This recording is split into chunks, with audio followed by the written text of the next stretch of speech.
Lagos, October 1979.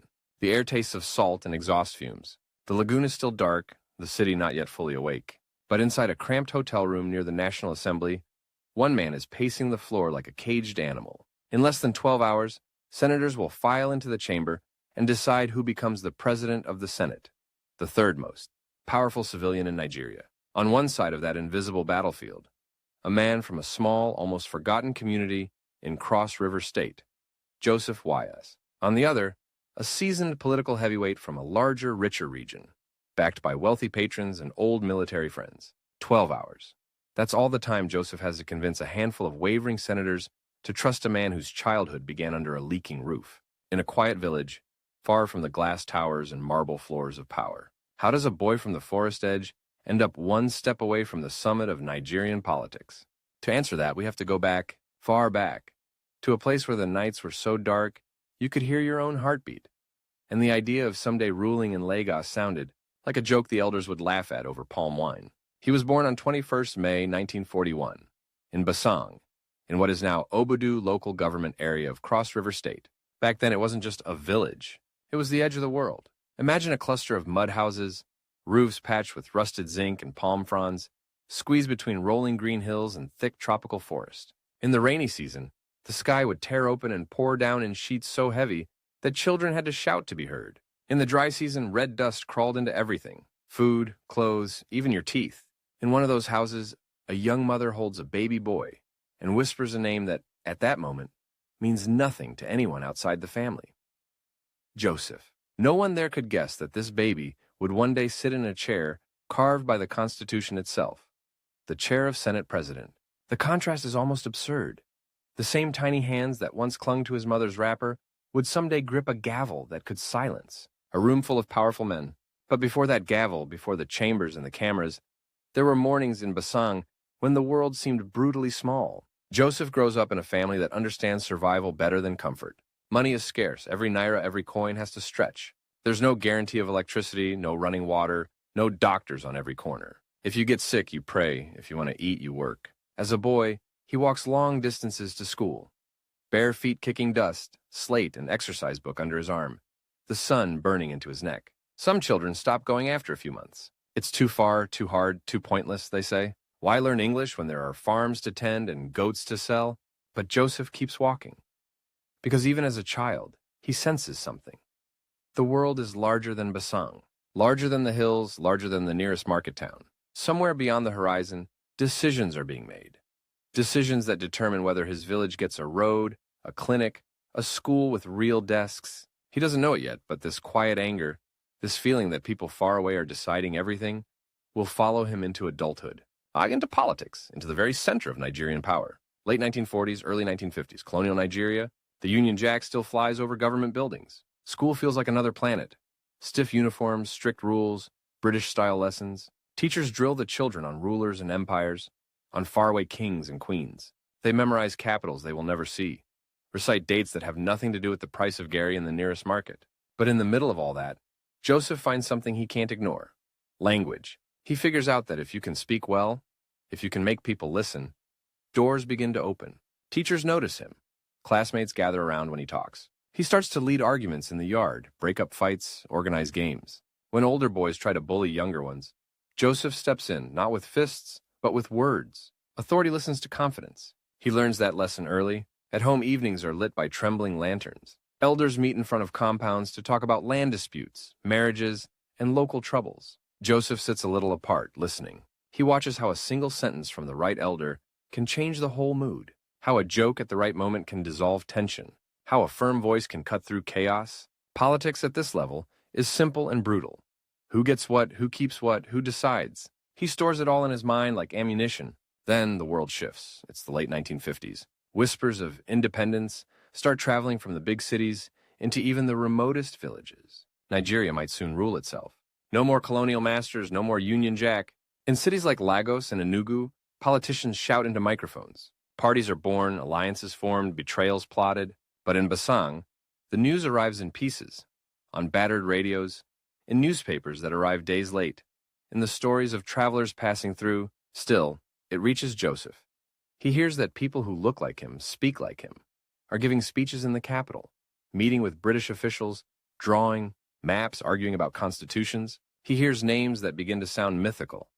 Leaders from the North, the West, the East, men with ambitions stuck to them like a second skin, and he feels it again, that sting.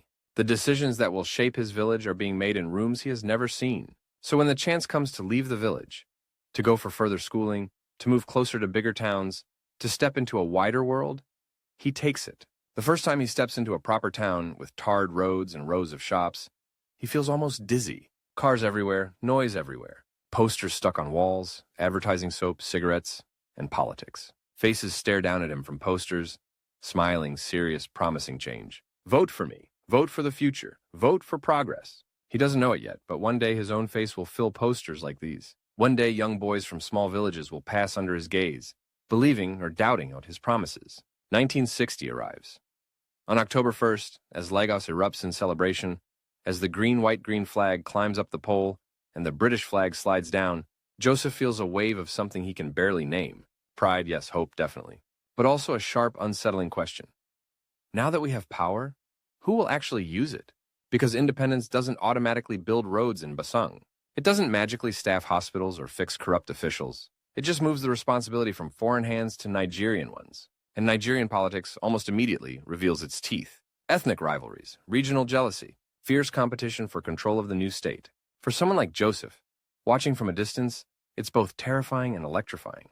He is no longer just a boy with a slate. He is a young man with growing connections, a sharper mind, and a stubborn belief that the new Nigeria should not be run only by those born in big cities or rich families. In the 1960s, he starts working, first in more modest roles, then gradually in positions that bring him closer to the machinery of government and business. He learns how offices really work. Not just the official procedures, but the unspoken rules. Who whispers in whose ear, who signs which file, who gets promoted, and why. He travels more, to bigger towns, to regional centers, eventually beyond Nigeria's borders. He sees how other people live, how other governments run their countries. Somewhere along the way, he deepens his training in administration and management, picking up skills that will later prove priceless in the sharp-edged arena of national politics. But just as he's learning how to navigate a young, hopeful Nigeria, the floor collapses. January 1966, a military coup. Then another in July.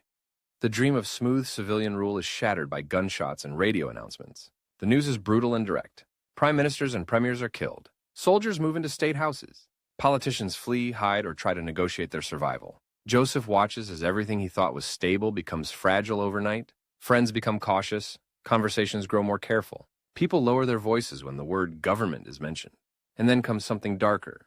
Civil war. From 1967 to 1970, Nigeria is torn apart. The country that had just celebrated its bright new flag is suddenly drowning in blood and hunger. Although Joseph is not on the front line, he doesn't need to be. The war seeps into everything. He sees truckloads of displaced families, thin children with eyes too big for their faces, women clutching bundles that hold all they have left, men staring straight ahead, holding in pain that words can't carry. The shock is more than just visual. It cuts into his core. This is what bad politics can do, he thinks. Not just disagreements in parliament, not just debates on radio, but real, physical ruin. Villages burned, markets emptied, schools closed. If before he was annoyed by the distant power of unknown decision-makers, now he is enraged by the damage their failures can cause. He makes a decision quietly, somewhere inside himself.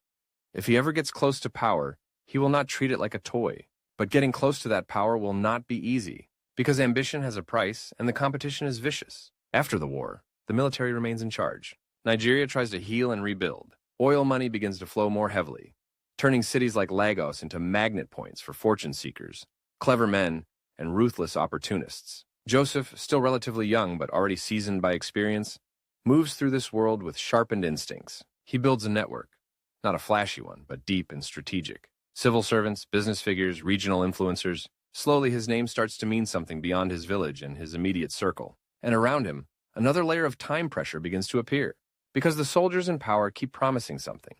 A return to civilian rule. Nobody knows exactly when. The dates shift, rumors spike, then fade. But it's clear. One day, the uniform will have to go back to the barracks. Politicians will return. Elections will be held. For people like Joseph, this is both a promise and a deadline. If you want to matter when the music starts, you must be in position before the first note plays. So he moves decisively toward politics. In the 1970s, party structures begin to reemerge. Some quietly, some boldly. Politicians who had been sidelined or silenced start holding meetings again. Old alliances are rekindled, new ones are forged. The risk is high, the military is still watching, but the prize is higher. Joseph knows he cannot walk in as an outsider and demand a seat at the top table. He needs a base. He needs to prove that he can win real votes, not just hold impressive conversations in quiet corners. That means going home and facing his first serious rival. In Cross River, local politics is already a storm. Traditional leaders, businessmen, teachers, former civil servants. Everyone knows that when civilian rule returns, who controls the constituency will control access to federal resources. And in a country where a single political decision can mean a new road, a new hospital, or another decade of neglect, that control is everything. Joseph steps into this arena with more than ideas. He has stories. He has seen the war, the military regimes, the way power distorts or uplifts. He speaks with the urgency of someone who knows what's at stake, but he is not alone. Opposite him stands a local heavyweight, older, deeply connected, backed by families that have dominated regional politics for years. This man, too, wants to be the one to go to the National Assembly when the time comes, to represent the people, to sit in the towers of power. Suddenly, Joseph's life shrinks down to a single, brutal calculation. Can he beat this man and do it in time? Because the clock is ticking again, the transition to civil rule is no longer a theory. Dates are being named. Parties officially registered. The National Party of Nigeria and others are emerging as the platforms on which Nigeria's next leaders will rise. If Joseph fails to secure his place now, there might never be another chance. The campaign is not like modern campaigns with glossy ads and targeted media. It is raw, personal, and exhausting. He travels from town to village, from compound to church gathering, shaking hands until his fingers ache, speaking until his voice is hoarse. He eats what people eat, sits where they sit, listens to stories of broken promises from past politicians. His rival does the same, but with more money, more obvious power. Trucks, loudspeakers, bags of rice with his name whispered around them. The old networks are working hard, trying to keep this upstart from Basang from getting too far. Every conversation feels like a small battle. Every elder convinced is a point scored. Every rumor of betrayal among his supporters is a knife in the gut. There are nights he lies awake, staring at the ceiling, thinking, if I lose now, that's it. The door to national politics will close in my face. It's not just about ego. It's about what he has seen. The war, the coups, the missed chances. He doesn't want his part of Nigeria to be left out of the story again. So he pushes harder. He negotiates alliances, sometimes with men he neither likes nor fully trusts. He swallows insults for the sake of votes. He makes promises, some difficult, some risky, because he believes that once he gets in, he can actually deliver, and slowly the tide starts turning. People begin to repeat a new phrase in markets and small gatherings. Maybe it's time we send someone different. Behind the scenes, within party structures, another layer of rivalry unfolds. Lists are drawn, redrawn, traded. Names are dropped, elevated, struck out. Many times, Joseph's fate hangs in balance. His name on the verge of being removed in favor of someone more convenient. But he holds on.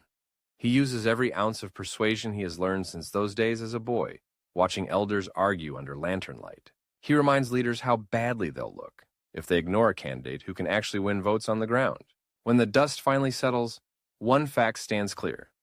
Joseph Wayas is heading for the national stage. He secures the nomination, he contests, he wins. The boy from Basang is now a senator-elect in a country staggering back into democracy, which brings us back, almost, to where we started.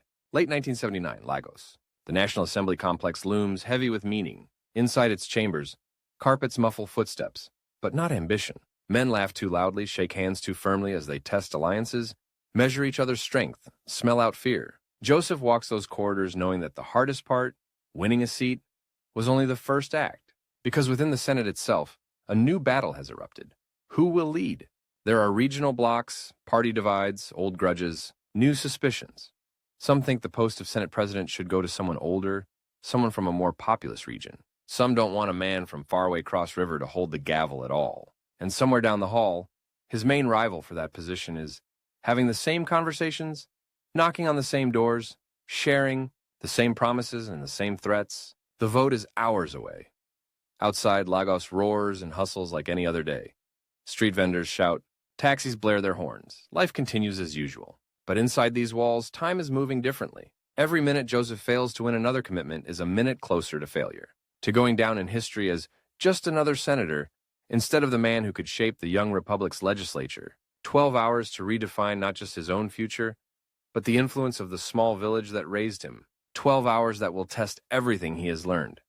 From the red dust of Basang, to the chaos of war, to the smoky backrooms of party politics. The boy who once walked barefoot to school is about to find out whether the journey was enough. In a few hours, one of two things will happen. Either Joseph Wayas walks into the Senate chamber and emerges as the third most powerful civilian in Nigeria, or he walks out as nothing more than a rookie senator from a small corner of Cross River, swallowed by the noise of a newborn republic. There is no middle ground. History does not remember almost Senate presidents. The clock in his hotel room insists on being cruel. 4:03 a.m. Lagos hums outside. Distant generators, the occasional honk, the low murmur of a city that never fully sleeps. But in here, time feels trapped.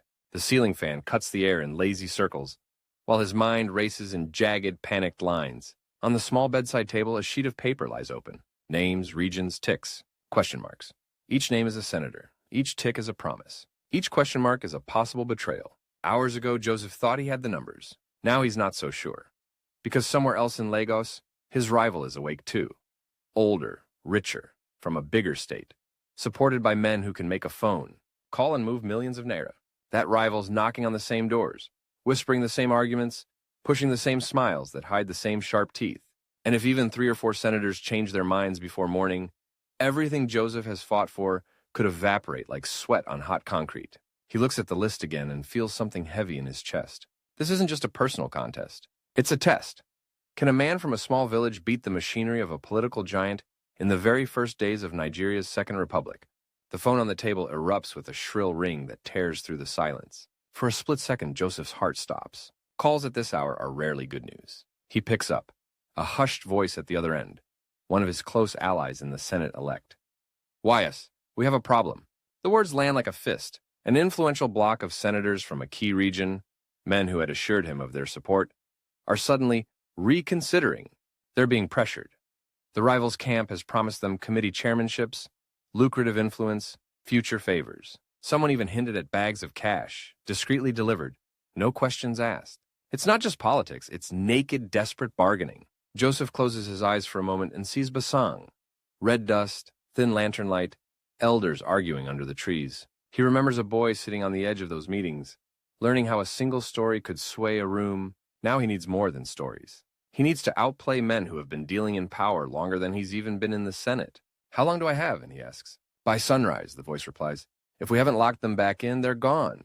And with them, your majority. He hangs up. Sunrise. The country hasn't even fully woken up, and already his chances are slipping away. The irony bites. It took him decades to climb from village boy to senator-elect. Now, the final leap, from senator to Senate president, could be decided in less than 3 hours by a handful of men pacing hotel, corridors in slippers and loose shirts. He straightens his tie in the mirror, not because anyone will see it at this hour, but because it reminds him who he is trying to become. He picks up the list. He picks up the phone. And the last, most dangerous round of his campaign begins. Dawn over Lagos comes in layers. First, a gray smudge on the horizon. Then a faint light that makes the lagoon shimmer like bruised metal. Then, suddenly, the city appears. Streets, rooftops, the National Assembly dome catching the first real rays of the day. Inside cars crawling through barely awake traffic, senators sit in silence, each carrying the weight of a secret vote that could tilt the country's balance of power. Some have barely slept, their rooms filled with visitors arguing, pleading, persuading. Others are calm, their minds already made, ready to enjoy the offerings that whichever side loses will pretend never happened. In the backseat of a modest sedan, Joseph sits with his hands clasped so tightly his knuckles ache. He has spent the last hours moving through hotel hallways that smelled of stale air and anxiety, knocking on doors, talking in hushed voices, repeating the same argument again and again. If we want a Senate that is not anyone's puppet, we need a leader who owes his seat to you, the senators, not to a small circle of godfathers. He doesn't offer cash. He has seen what money-driven politics can do, and besides, his rival outclasses him there. Instead, he offers something more dangerous. He offers a promise of independence. To northern senators, he speaks of trust, that choosing someone from the minority regions shows strength, not weakness. To southern colleagues, he talks about balance, that having a man from Cross River in that chair means their voices will not be drowned by louder regions. To everyone, he says the same last line. If I betray what we agree today, you will have the power to remove me. But if you let them dictate this chair for you, You will never truly own the Senate. It's a risky argument. Some laugh politely, some nod slowly. Some stare at him with a calculating glint. One of the defecting senators he needs most listens, arms folded across his chest, jaw clenched. For a terrifying moment, Joseph thinks it's over. Then the man sighs. Wayas, he says. If you lose, they'll punish anyone seen with you. You know that? Joseph nods. Yes. But if I win, they'll suddenly remember they always liked you. Silence, then unexpectedly a smile. We'll see, the man says. In there. In there, the Senate chamber, is where everything will be decided. Away from hotel carpets and whispered deals, the car pulls into the National Assembly complex. The building feels different today. Not just a structure, but an arena. Journalists line the entrance, eyes alert, notebooks ready. Cameras click, boom mics hang in the air like vultures. As Joseph steps out, flashes light up his face. Voices call out questions. Senator Wayas, are you confident of victory? Senator, is it true the party leadership prefers your opponent? Sir, how will you handle the presidency if you win? He gives answers that say everything and reveal nothing. Calm, controlled. A man who has learned that even the way you walk can send a message to enemies and allies alike. But under the calm, the clock is still ticking. The vote is near. There are no more hotel rooms to visit, no more arguments to make. From here on, it's the sum of every step he has taken, from Basang to Lagos, versus the heavy machinery of men who believe this. Chair belongs to them by default. The chamber itself is cool, its air-conditioned calm almost mocking the tension coiled inside every senator's stomach. Dark suits, traditional robes, caps from every region, a mosaic of fabrics and colors, all arranged in curved rows facing the dais, where the Senate president will soon sit. For a brief moment, as Joseph takes his place, the sight hits him with almost physical force. When he was a boy, he had sat on the floor of a crowded classroom, tracing letters on a worn slate, wondering how men so far away could decide whether his village ever got a proper road. Now he's inches away from a seat where he could influence budgets worth hundreds of millions, laws that would shape the future of over 100 million people. He feels a tremor in his hand and carefully hides it under the desk. The temporary chair calls the chamber to order. Murmurs die down. Even the shuffling of papers seems loud. It's time. Nominations, speeches. Procedural language that sounds routine, but carries the sharpness of a blade. His rival is called. A ripple moves through the room, approving nods from his supporters, tight expressions from those who fear his victory, blank faces from those who are still pretending to be undecided. Then Joseph's name fills the air. The pronouncement feels almost unreal. Senator Joseph Wayas. He rises. From the gallery above, where staff, visitors, and journalists lean forward, some might see just a tall man in glasses with a steady gaze. They don't see the years of quiet rage at ignored villages, the memories of trucks full of refugees during the war, the late nights, learning how government files are really signed. His supporters clap, some more loudly than others. A few senators glance at one another, measuring reactions. The speeches begin. Formal endorsements dressed in parliamentary language. The rivals' camp praises experience, seniority, representation of a major region. They talk about stability, about rewarding those who have been in the struggle longest. Joseph's backers strike a different tone. They talk about a new Nigeria that needs new patterns, about unity that means more than just rotating positions among the same old power blocks. They remind the chamber that the ruling party needs a Senate president who can manage conflict, soothe regional fears, and still stand firm when necessary. One of them says something that cuts through the carefully rehearsed phrases like a blade. Do we want a Senate that is merely an extension of other people's power? Or a Senate that can look the executive in the eye and say, "We too speak for Nigeria"? The word executive hangs in the air like a warning and a promise. Everyone knows who sits, and will soon officially sit, in Aso Rock. Everyone knows how tempting it would be for a new president to treat the legislature like a rubber stamp. Joseph's candidacy suddenly represents more than just regional balance. It represents resistance to becoming a mere ornament. Voting time. Ballots are distributed. The air thickens. No speeches now, no loud debates. Just quiet scratches of pens, the shuffle of paper, the thud of hearts. On the surface, it's simple. Write a name, fold the slip, place it in the box. Underneath, it's brutal. Each mark is a choice that could define careers for years. As senators line up to drop their votes, some avoid eye contact, hiding their decisions behind blank stares. Others grin too widely, trying too hard to look relaxed. A few defiantly let their eyes linger on Joseph as they walk past. From his seat, he watches them like a man watching clouds that could become either rain or dust storm. The counting begins. One by one, names are read out. Joseph Wayas. A tick on a sheet, a murmur from one side. His rival, Another mark, a different murmur. The numbers rise almost neck and neck. At some point, Joseph stops hearing the individual names. All he hears is a rhythm. His, the rivals, his, the rivals. Each call is a small electric shock. Then something strange happens. A name is read. Someone he had been told had definitely gone over to his rival's camp. The vote attached to that name is his. For a split second, the world distorts. He had counted that man as lost, written him off, moved on. It's a twist that even some of his own supporters didn't expect. A quiet rebellion inside the rival's ranks. Maybe it was the promise of a more independent Senate. Maybe it was fear of giving too much power to one region. Maybe it was something as simple as personal respect. Whatever it was, the numbers begin to tilt, slowly, painfully, but undeniably. When the final tally is announced, the words seem to arrive from a distance. By the decision of the Senate, Senator Joseph Wayas is hereby elected President of the Senate. For a heartbeat, there is no sound. Then the chamber erupts. Some clap out of genuine joy. Some clap because cameras are watching. Some clap because it's safer to clap with the winner, even if your ballot said something else. His rival sits very still, jaw set, eyes cold. For him, this isn't just a lost vote. It's a public defeat. A dent in a carefully built aura of inevitability. Joseph stands.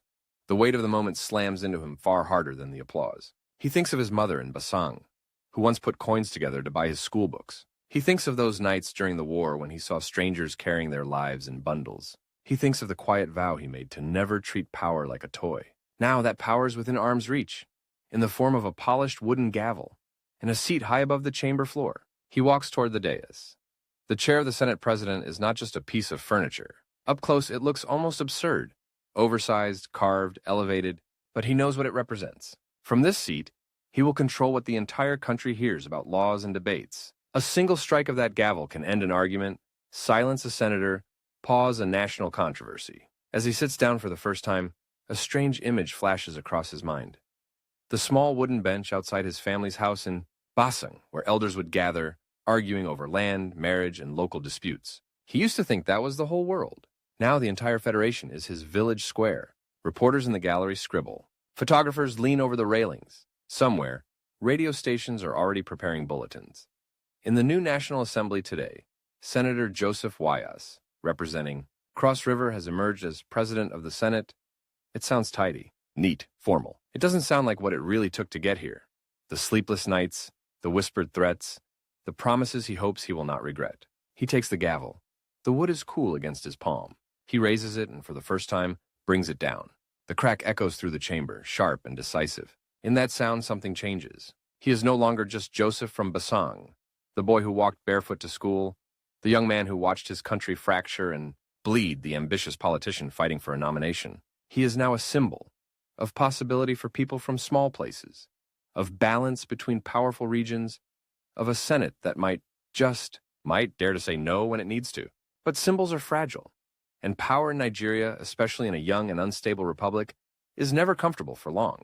The very day he takes that seat, a new timer starts ticking, invisible but relentless. Outside this chamber, a president is preparing to settle into office. Ministers are already imagining how they will bend the system to their will. Governors, party bosses, and military officers, who haven't fully released their grip on affairs, are all watching the new Senate president. Some see a partner, some see a potential obstacle, some see a man to be tested, bent, or broken. His rival is the first immediate threat, wounded but not finished. A defeated contender still holds influence, friends, networks. In the days that follow, Joseph senses it in the air.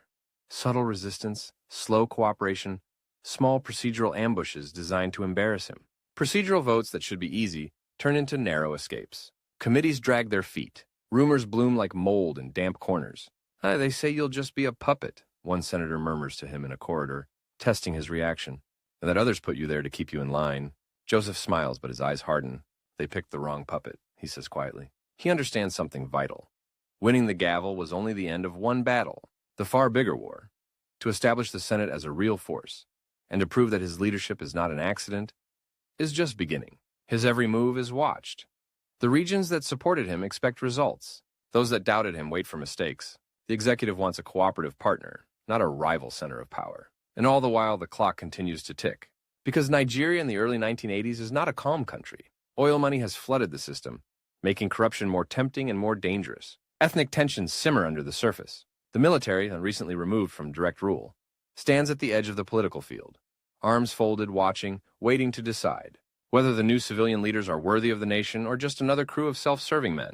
In that tight, overheated space, the man from Basang sits high in his carved chair, gavel in hand, trying to keep the chamber in order, while storms gather outside.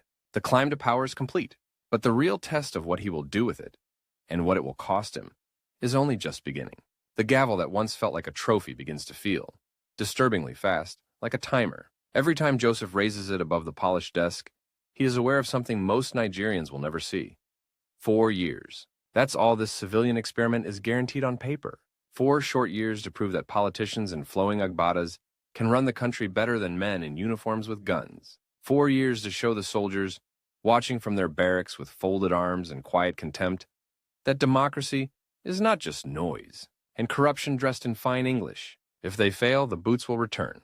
And if the boots return, it will not matter that he once sat in the highest chair in the Senate. History will stamp all of them, president, ministers, senators, with a single word: failure. The timer is not just for Nigeria, it's for him. He knows there will be elections again in 1983. He knows that before the people vote, the elite will judge. In the smoky rooms of Lagos and Kaduna, in government lodges and military mess halls, power brokers will ask themselves a brutal question: did this Senate strengthen the republic or weaken it? Their answer will decide whether he remains, falls, or is swept away in some corrective intervention. This is the clock ticking behind every debate he moderates, behind every handshake with a minister, behind every calm smile he offers, to a rival who would be delighted to see him humiliated. And that rival has not disappeared. Losing the gavel has only sharpened his hunger. On the surface, the early months of Joseph's presidency of the Senate look almost serene. Television cameras capture orderly sessions. Senators rising one by one, addressing Mr. President of the Senate in measured tones, proposing bills on education, agriculture, transportation. Newspaper photographs show him in dignified poses, meeting foreign delegations, attending state dinners, standing beside the president at official ceremonies. But inside the chamber, the real game is harsher. The rival, denied the big chair, secures something else instead: control of key committees and a quiet, disciplined block of senators loyal to him. From those seats, he begins to test the new Senate president's strength, like a doctor probing a healing wound. First, small things. A motion that should pass easily is suddenly bogged down in procedural questions. A bill from the executive branch, which expects a smooth ride, encounters unexpected resistance. One day, a group of senators simply walk out, forcing an adjournment for lack of quorum. Each move is deniable, technical, wrapped in parliamentary language. But Joseph recognizes the pattern. Basang taught him to read conflict, not from the words spoken in the meeting, but from who chooses to stay silent. He sees the rival's eyes following him across the chamber, not openly hostile, not yet, just watchful, measuring. The message is clear. You sit in that chair, but don't think for a second you can rule without us. The pressure from outside is just as intense and far less subtle. Oil dollars flood into Nigeria in shimmering waves. In 1 year, billions of naira pour into government coffers. Ships leave the Niger Delta loaded with crude, while in some of the villages that produce that oil, children still drink from the same muddy streams their grandparents used. The contrast is obscene. Big men in new Mercedes glide over pothole-riddled roads to attend budget meetings, where they argue over percentages, while market women in faded wrappers count coins under flickering lanterns, hoping tomorrow's prices won't jump again. Joseph, sitting high in his carved chair, hears it all. Ministers come to the Senate to present grand plans: highways, dams, universities. Governors lobby for more federal allocation to their states. Civil servants whisper about missing funds, inflated contracts. Ghost workers added to payrolls like invisible leeches. Legally, the Senate is supposed to be the nation's conscience, debating, scrutinizing, approving, or rejecting the executive's proposals. In reality, every decision is soaked in politics. Say no too often, and he becomes the man sabotaging the president from within. Say yes too easily, and he becomes a rubber stamp, just another accessory on the president's desk. Some nights, he stays in his office long after the cleaning staff have gone. Papers spread over his desk like a battlefield map. Reports of overspending, proposals for oversight committees, letters from ordinary citizens, some handwritten, begging for roads, jobs, justice. He picks up one letter from a teacher in a faraway town. Honorable senators, it begins in shaky pen strokes. Please, we have no chairs for our students. They sit on the floor. We hear the government is rich. Are we not part of Nigeria? He stares at that line for a long time. Are we not part of Nigeria? The question is not directed at him personally, but it lands like an accusation. He knows too well what being not part of Nigeria feels like. Growing up in Basang, a small dot on a map that officials in Lagos barely recognized. Now he sits at the center of the map, and he has less time than everyone assumes. The first real collision between his principles, his rival, and the ticking national clock arrives disguised as something routine. The annual budget. On paper, it's just columns of numbers. Trillions of kobo planned for defense, education, health, agriculture. In reality, the budget is a mirror. It shows with brutal honesty what the government truly values. For weeks, the Senate debates line after line. Rural development, housing schemes, subsidies, loans. The mood in the chamber grows heated. This is not just about money, it is about dignity. Senators from oil-producing areas demand more for their neglected communities. Representatives from the north argue for irrigation and schools. Urban senators push for infrastructure in their cities. Everyone claims to speak for the people, but everyone also understands what a larger slice of the budget means. Contracts, jobs, influence, power. As the scheduled deadline for passing the budget approaches, chaos threatens to spill out. One afternoon, the rival makes his move. He leads his bloc in rejecting a key section of the budget, the part that would fund several of the executive's flagship projects. On the surface, he frames it as a noble stand against waste and mismanagement. His speech is sharp, eloquent, designed to sound like the voice of conscience. Between the lines, Joseph hears something else. If the budget collapses here, it collapses on your watch. Because the Constitution is clear. If the National Assembly cannot pass the budget on time, the government will struggle to pay salaries, on fund projects, keep basic services running. Civil servants across the country could go unpaid. Hospitals might run out of supplies. Military officers, already skeptical of politicians, would have yet another excuse to mutter in their barracks. And everyone will remember the same detail. The Senate president was Joseph Wayas. In the corridors, whispers start. Maybe he's too young, too inexperienced. Maybe we need someone else in that chair. Someone who can control this house. Maybe the rival was the right choice after all. The clock, which already felt fast, now becomes a roar in his ears. 3 days to the constitutional deadline. 72 hours to either deliver a budget or trigger a national embarrassment that could stain not just his name, but the whole fragile civilian project. The rival knows exactly what he's doing. He walks past Joseph's office that evening with a faint, almost polite smile. Mr. President, he says, the title flavored with irony. It seems the chamber is restless. Joseph holds his gaze. It seems some people are enjoying the restlessness, he replies calmly. The rival shrugs. This is democracy, my friend. Everyone is free to disagree. Then he adds almost casually, of course, if leadership is weak, disagreement becomes chaos. The words hang in the air after he leaves. Weak.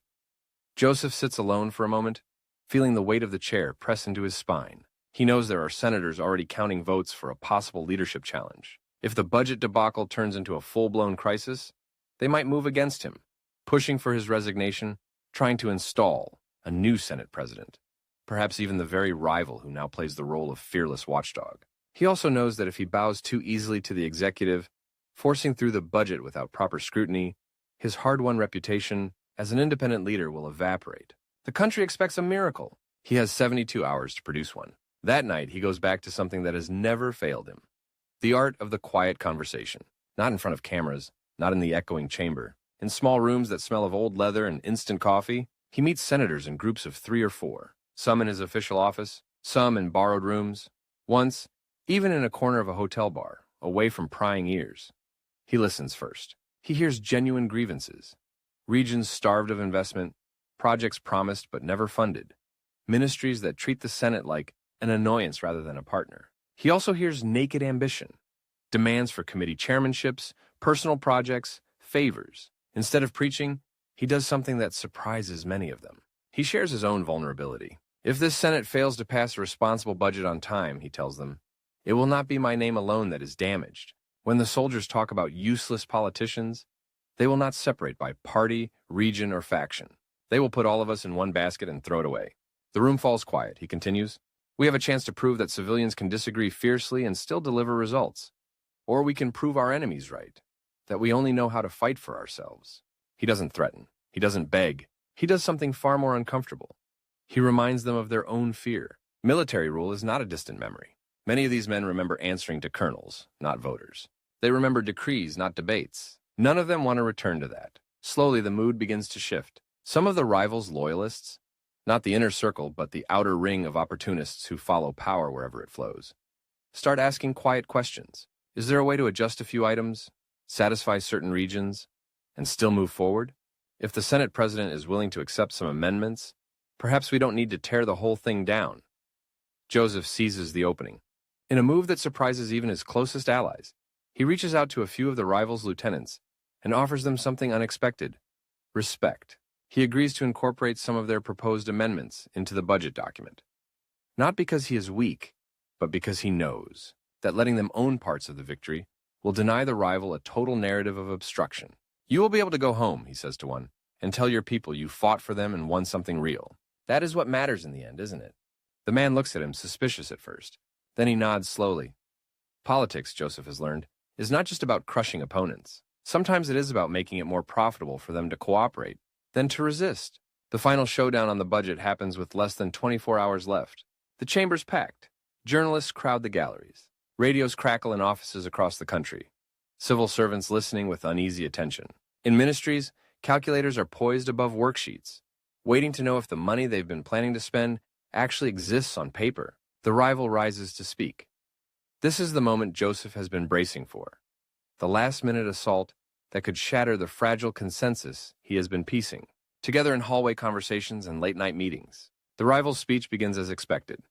Talk of fiscal responsibility, the need to curb excesses, concern for neglected regions. He lists flaws in the budget with the precision of a man who has read every page, or at least had very smart assistants. Then something unexpected happens. He pivots. "Mr. President of the Senate," he says, his voice carrying through the hall, "while we still have reservations, it is clear that some of our concerns have been addressed through the work of this chamber. It would be irresponsible, yes, irresponsible, to plunge this nation into avoidable crisis." A ripple moves through the rows. He is not calling for a revolt. He is, in his own way, climbing down, offering his bloc an honorable exit. Joseph feels a jolt of disbelief, quickly masked. Did the rival simply blink? Is this a trap? In truth, the rival has read the situation as carefully as Joseph. He knows that if he is seen as the man who collapsed the budget and brought the government to its knees, the public anger could burn him too. The soldiers might not applaud him for courage. They might simply write his name down on a different kind of list. He chooses survival over total war. That is the twist. The man Joseph feared would destroy him publicly instead helps him, grudgingly, to save the institution they both need. When the final vote is taken, the budget passes. Not perfectly, not unanimously, but decisively enough to calm the markets, reassure the ministries, and silence, at least for now, the whispers about incompetent civilian leadership. Applause ripples through the chamber. Some of it is genuine relief. Some of it is performance for the cameras. Some of it is the nervous laughter of men who know how close they came to disaster. Joseph raises the gavel. As he brings it down to formalize the decision, the sound that echoes in the hall is more than a procedural thud. It is a small, stubborn heartbeat of democracy. One more deadline met. One more argument settled with ballots and voices instead of bullets. The timer has not stopped, but for now it has not exploded. In the months and years that follow, these kinds of battles, intense, often invisible to the public, become the rhythm of his life. He travels abroad as head of the Senate, representing Nigeria in parliamentary unions and international conferences. In London and Rome and other capitals, he watches how older democracies operate. Their checks and balances, their noisy arguments, that somehow still respect invisible lines. He returns home with a quiet conviction. If Nigeria is to survive as a democracy, the National Assembly must become more than a rubber stamp and less than a permanent battlefield. He works to strengthen committees, pushing for investigations into mismanagement, not just in the opposition's territories, but within his own party's government as well. He angers ministers who are unused to being questioned. He frustrates colleagues who would prefer envelopes to inquiries. When he insists that certain contracts be reviewed, he receives phone calls thick with fake politeness. "Mr. President, surely we can handle this without drama. You are making life difficult for your own people. Remember who supported you?" He remembers. He remembers the elders of Basang arguing until midnight to settle land disputes. He remembers trucks of refugees during the war. He remembers the teacher's letter about children sitting on the floor. If those people are his own, then he is indeed making life difficult for the ones who forgot them. Of course, he is not a saint. He lives in the same system, breathes the same air. Politics involves compromises, some of them murky, some of them necessary. He supports certain deals he doesn't fully love in order to keep a greater balance. He chooses his battles. But with every session he chairs, every crisis he navigates without letting the chamber collapse into chaos, he adds one more brick to something fragile and dangerously rare in his country: the culture of civilian parliamentary rule. By the early 1980s, many Nigerians may not know his name, but they feel the effects of a legislature that is no longer just a ceremonial echo. Laws passed under his watch affect trade, taxation, local government structure, the relationship between states and the federal center. The Senate becomes a place where regional grievances can be vented in speeches instead of in riots. This is not romantic. It is often loud, messy, frustrating. But it is better than soldiers on the radio at dawn. He knows this, his rival knows this, the president knows this. And so do the men in uniform, who watch and wait, their patience thinning as economic troubles mount, as corruption stories multiply, and as political battles grow fiercer. The timer that once seemed to count down to an election begins to feel like it might be counting down to something darker. One evening in late 1983, as the Harmattan wind dusts Abuja and Lagos in a dry haze, Joseph sits alone again with a familiar sound. In his ears, silence that is not really silence. The hum of air conditioning, the distant clatter of typewriters in secretaries' rooms, the muffled laughter of guards outside the door, the city beyond, restless and uncertain. Reports lie on his desk, election violence, allegations of massive rigging, the economy shuddering under the weight of falling oil prices, public anger boiling. He has spent years trying to make the Senate a stabilizing force, a place where discontent can be negotiated rather than explode. He has presided over debates that held the executive to account, sometimes gently, sometimes more sharply. But there is a feeling now, creeping under the doors, seeping into every conversation. Maybe it's already too late. He looks at the gavel resting by his hand. There was a time it symbolized a victory over one rival. Then it became a tool to manage many rivals, executives, factions, even the ghosts of generals past. Now it looks in the dim office light like something else entirely. It looks like a piece of wood that might one day very soon be swept off this desk by hands wearing khaki sleeves. Somewhere in the country, officers are surely talking in low voices, calculating, planning. He cannot hear them, but he can feel the possibility like static in the air. The timer that started the day he took this seat is almost at zero. He doesn't know the exact hour. He doesn't know the exact day. He only knows this. Whatever history decides about Nigeria's Second Republic, whatever judgment it will pass on the man from Basang who rose to hold the gavel, that judgment is no longer a distant lecture in some future classroom. It is close now, close enough to touch, close enough to break. The break doesn't come with a shout in the Senate chamber. It comes in the thin gray light of a December morning, with a calm voice on the radio that sounds almost bored. No gavel, no debate. Just a sentence that slices through the air like a soldier's belt. The armed forces have taken over the government of the Federal Republic of Nigeria. For a heartbeat, the country holds its breath. Then the boots return. Barracks that had been quiet for 4 years explode with movement. Trucks roar out of gates. Soldiers pour into streets, faces hard, rifles gleaming in the dusty light.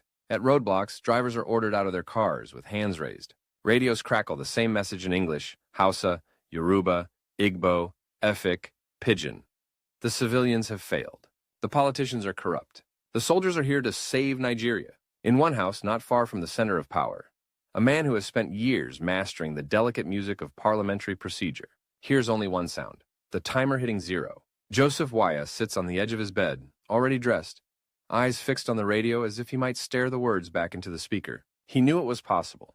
Everybody in politics knew it was possible. But knowing in theory is different from hearing a stranger on the radio announce that everything you've built, every argument you've won, every compromise you've suffered through, is over. The announcer's tone is almost casual as he reads a list of sins. Economic mismanagement, widespread corruption, loss of public confidence. There is no footnote explaining which sins belong to which ministry, which governor, which senator. The whole Second Republic is lumped into one guilty mass. Then comes the part that makes his stomach tighten. All political office holders of the civilian regime are hereby removed from office. Just like that, the chair he fought so hard to occupy, the polished, carved seat at the head of the Senate chamber, becomes in a breath an empty piece of furniture.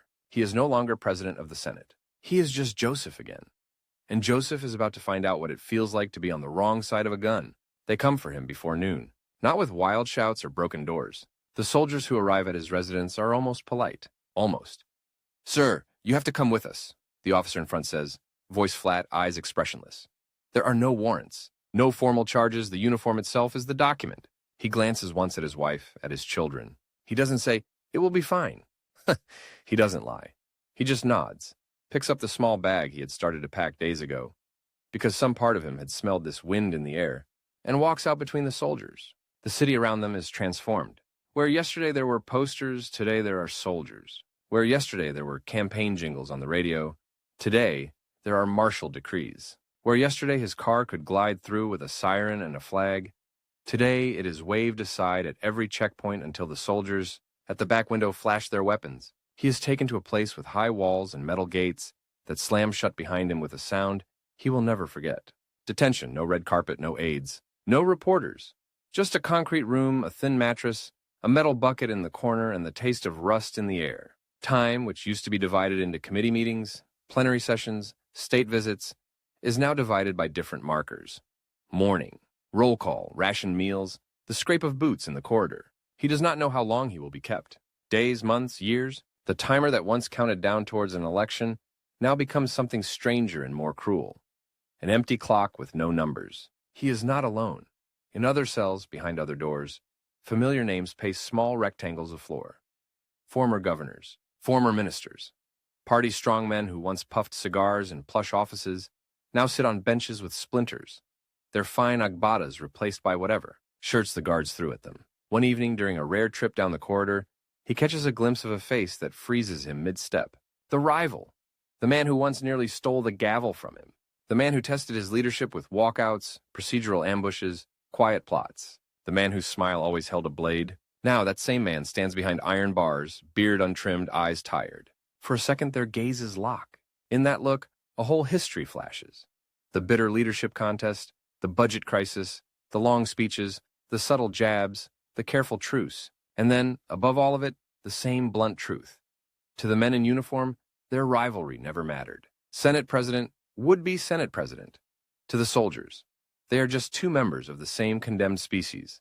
Politician, later in a cramped exercise yard, they find themselves walking in slow circles within the same rectangle of sky. No crowd, no microphones, no cameras to perform for. The rival speaks first. "So," he says quietly, a crooked half-smile on his face, "it seems your leadership did not save us after all." Joseph's first instinct is anger, then, just as quickly, it drains away. "Neither did your opposition," he replies. They walk in silence for a while. Finally, the rival says something Joseph will remember long after the walls are gone. "You know the real joke?" and he asks. "They put us in the same file, civilian politicians, as if all our fighting was just noise to them, as if we were never different." The words hang in the dry air. It is a cruel, humbling twist. The contest that once felt like the center of the universe, who would hold the gavel, who would chair which committee, is reduced, by the khaki logic of the coup, to a footnote. For the first time, Joseph truly feels it in his bones. There is a power above their rivalry, above their parties, above their speeches, and that power carries rifles. The military tribunals start. Officers in starched uniforms sit behind desks, listening as one politician after another is brought in and questioned. Some are accused of stealing millions, some of approving shady contracts, some of nothing more specific than contributing to the rot. Sentences are announced in a rhythm that makes the public gasp. 21 years, 60 years, 120 years. Decades stacked on decades, as if the soldiers are not just punishing individuals, but trying to bury the entire idea of civilian politics under impossible numbers. Joseph is interrogated, questioned about budgets, contracts, friends, meetings he can barely remember in the clammy air of the court. He defends himself as best he can. He explains that the Senate did not control the ministries, that oversight is not the same as direct command, that he fought for procedure and transparency where he could. But the tribunal is not really a classroom. It has already decided what story it wants to tell. The civilians are guilty. The soldiers are the cure. When his own fate is finally pronounced, it is not splashed in giant letters on front pages as in the old days. The country has moved on. New decrees, new slogans occupy the airwaves. For him, the punishment is simpler, deeper. Years of his life vanish into a blur of confinement, surveillance, restricted movement. Years he can never get back. When the gates finally open and the men in uniform decide that enough time has been taken from him, the world outside has changed. The streets look the same. The smell of roasted maize, the noise of danfos fighting for space, the chaos of markets. That familiar Nigerian soundtrack is still there. But his own place in that world is different. He used to step out of a car and see people straighten, adjust their clothes, prepare their smiles. Now he steps out and feels something else. Curiosity mixed with distance. "That's him," someone whispers. "The old Senate president from Shagari's time." Shagari's time. As if it were a century ago. He has a choice to make. He can vanish into private life, retreat to Basang, Let the years wash over him until he becomes just a name in a dusty textbook. One more face in a black and white group photo. Or he can continue to engage with a system that has just chewed him up and spat him out. It is not an easy choice. It is not a simple hero's decision. He is tired. He is disappointed. He has scars no camera can show. But when he returns to his village and sees, with a painful clarity, how little has really changed for the people who sent him into the world, something inside him hardens again. The same school without enough chairs. The same narrow roads. The same young men with sharp eyes and no jobs, playing drafts in the dust, laughing loudly to hide the quiet fear that their lives might never begin. Oil money has come and gone. Billions flowing through budgets and contracts and offshore accounts. Basang still looks like a place someone forgot to finish. He cannot fix Nigeria. He is no longer naive enough to believe one man can, but he can still fight for the idea that the country belongs to civilians, not to generals. He can still fight for the idea that government should answer to the people, not to the barrel of a gun. And so, slowly, carefully, he steps back into public life. Not as a man chasing office, but as a man carrying memory. The years that follow are a maze of half-promises and broken transitions. One military ruler gives way to another. Constituent assemblies are convened, then dissolved. Parties are formed, banned, reborn under new names. He is invited to conferences, consultations, closed-door meetings, where old politicians and new technocrats sit together trying to sketch on white paper. A country that stubbornly refuses to behave like a neat diagram. In some rooms, he sits across from soldiers who once applauded his arrest. In others, he sits beside activists who grew up hearing that men like him ruined Nigeria. He listens more than he speaks now. When he does speak, his voice carries a weight that doesn't come from any official title. He talks about the Senate not as a personal triumph, but as an institution that, for a brief, fragile moment, gave Nigerians a space to argue without fear of midnight knocks on the door. He warns over and over about the invisible timetable hanging over every civilian government. Power in uniform is impatient, he tells younger politicians. If you give it excuses, it will use them. If you fight only for your own pockets, you are loading bullets into someone else's gun. Some nod, eyes bright with understanding. Some smile politely and check their watches. The rival's path twists in different ways. At times, whispers say he has grown close to one military regime, offering advice, arguing that politicians must cooperate to survive.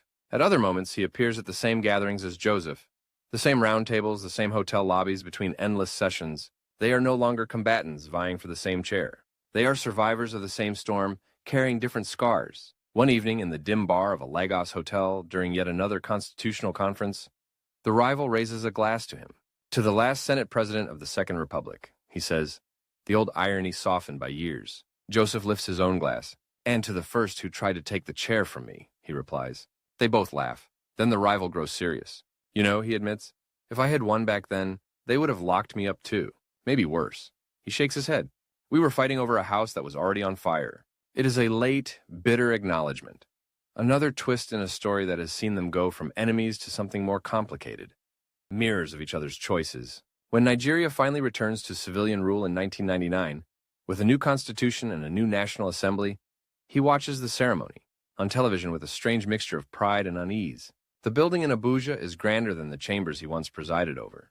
The suits are sharper, the microphones better, the cameras more numerous. A new Senate president takes the oath, holds a gavel that looks a little too shiny, a little too light. Watching from his living room, Joseph feels time fold on itself. He remembers the first time he sat in that kind of chair. He remembers the rush, the fear, the weight. He remembers the quiet, constant ticking in his head. He wonders if this new man hears it too. Later, when he visits the National Assembly as an elder statesman, younger senators greet him with a mix of respect and curiosity. Some have read about him in school. Some only know his name from brief references in debates. They call him distinguished and leader and other titles that float pleasantly in the air. He smiles, shakes hands, offers a few public words about unity and responsibility. But in private, in corridors away from cameras, he says the harsher things. Don't think the soldiers have disappeared, he tells a small group of ambitious senators one afternoon. No, they are watching.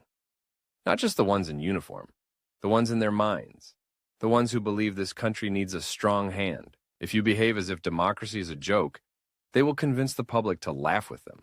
One of the younger men shrugs. Sir, times have changed, he says. This is a new Nigeria. Nobody can just wake up and seize power anymore. Joseph does not argue. He has learned which lessons only experience can teach. But later that night, alone, he remembers the December morning when he thought the same thing. And the cold voice on the radio proved him wrong. Old age does not announce itself with a fanfare. It seeps in through the joints, through the mornings when getting out of bed feels like climbing a small hill. It shows up in the way people start taking bags out of your hands, the way doctors look at you just a little too carefully. For a man who once controlled the tempo of a chamber, whose days were carved into precise segments of time, the slow erosion of strength is its own cruel countdown. Another timer, this one unarguable. He spends more time in Basang now, under the wide sky, listening to the wind in the trees he climbed as a boy. Children run past him, some of them with the same questioning eyes he used to have. He helps where he can, paying school fees, supporting local projects, pressing officials to remember the village when budgets are drawn. He knows he cannot fix everything, but he refuses to be the kind of elder who only complains from a chair. Sometimes at dusk, he sits outside and thinks about the lives he has lived inside one lifetime. Trader's apprentice, exiled young man, parliamentarian, Senate president, prisoner, advisor, witness. He thinks about the gavel, that simple piece of wood that for a few years symbolized both his greatest power and his greatest vulnerability. He thinks about the rival, now also an old man, their once fierce competition reduced by time to stories told over drinks, to lessons wrapped in laughter. And he thinks often about Nigeria itself, that complicated, stubborn giant that has refused to follow any of the neat paths drawn for it by presidents, generals, or foreign experts. In his final years, the world outside moves faster than ever. Satellite television brings global crises into his living room in real time. Phones shrink, then become screens, then become small worlds people stare into for hours. Young Nigerians tweet, protest, organize, challenge authority in ways he could never have imagined when he first entered politics. He watches news of new elections, new court battles, new corruption scandals, new anti-corruption campaigns. The faces change. The phrases stay eerily familiar. Mismanagement, accountability, reform. He hears of soldiers fighting terrorism in the Northeast, of young people marching against police brutality, of debates in the National Assembly over budgets that now count in trillions of naira. Sometimes when the Senate appears on television, he mutes the sound and just watches the body language. Senators walking in and out, side conversations, the subtle chaos behind official order. He can almost hear the arguments even without the words. He smiles sadly when he sees certain gestures he remembers making himself. The measured tap of a pen, the calm raising of a hand, to restore order that is always one sentence away from collapse. One day, not long before the end, he receives a call. The voice on the line is older now, roughened by age, but unmistakable. The rival. They have not spoken in a while? For a moment, neither knows exactly what to say. Then the rival clears his throat. I heard you were not feeling strong, he says. I just wanted to check on you. To tell you... He pauses as if the words themselves are heavy. To tell you that, in all my years, you were the hardest opponent I ever faced. And maybe... the fairest. Joseph leans back in his chair, the oxygen in his chest suddenly more precious. Thank you, he replies softly. We did not always understand each other. No, the rival agrees. But we both tried, in our own crooked ways, to keep that house standing. The house? He knows which house the rival means. Not the building in Abuja, the idea of it. A place where Nigerians can argue loudly, furiously, even selfishly, and still sleep at night without listening for the sound of tanks. They talk for a few minutes more, two old men comparing memories like faded photographs. When the call ends, he sits for a long time in the quiet. There is a strange peace in knowing that even those who once tried to push you off the cliff now see the same view you were straining to describe. On 30th of November 2021, in a hospital bed far from the red earth of Basang, the last timer runs out. No radio announcement marks the moment. No gavel falls, machines beep softly. Nurses move in practiced motions. Family members hold hands, whisper prayers, watch the rise and fall of his chest grow shallower. He is 80 years old. In a country where many never reach that age, where countless dreams are cut short by poverty, violence, illness, negligence, 80 is both a blessing and a brutal mirror. A blessing because he has seen more sunrises than many of his countrymen. A mirror because he has had to watch over and over how slow the country is to learn, how fast it is to forget. When the news breaks, it travels first through phone calls and messages, then through news websites and broadcasts. Former President of the Senate, Joseph Wayas, is dead. Headlines sum up his life in a few tight lines. Some focus on his role in the Second Republic, some on his detention under the military, some on his later career as an elder statesman. In Basang, they do not speak in headlines. They gather in compounds and churchyards, under canopies and trees, telling stories in voices that carry both pride and the terrible. Intimacy of knowing a man before the titles. They talk about the boy who left the village with more questions than answers, the young man who went abroad and returned speaking languages their fathers could not, the son who remembered to come back, even after sitting among presidents. In Abuja, the Senate stands for a moment of silence. The man in the chair now, much younger, dressed in a spotless agbada, holding the gavel with the unconscious confidence of someone who has never heard boots outside his bedroom at dawn, bows his head. For a few seconds, the chamber is truly quiet. No phone rings, no paper rustles, no side conversation hums. Then business resumes, debates, motions, amendments. The machine continues. What in the end did Joseph Wayas leave behind? Not a dynasty of billionaires, not a city named after him, not a flawless record that could be framed and hung on a wall as proof that one man can purify a system. He left something less visible and, in its own way, more stubborn. He left the memory of a time when, against heavy odds and under a ticking clock, a group of civilians tried to make arguments stronger than the gun. He left precedents, rulings, procedures, decisions that lawyers and lawmakers still cite, sometimes without remembering the face of the man who first gave them shape. He left the knowledge, inside the National Assembly's walls, that the chair he once occupied is not a throne but a lightning rod. And he left a question that hovers over every new Senate president, whether they know his name or not. When the next timer starts, when economic crisis hits, when tempers rise, when men in uniform begin to mutter again, will you stand in that chair as just another big man in fine clothes? Or will you remember the man from Basang who learned, the hard way, that the real power of a gavel is not how loudly it can strike, but how long it can keep the boots outside the door?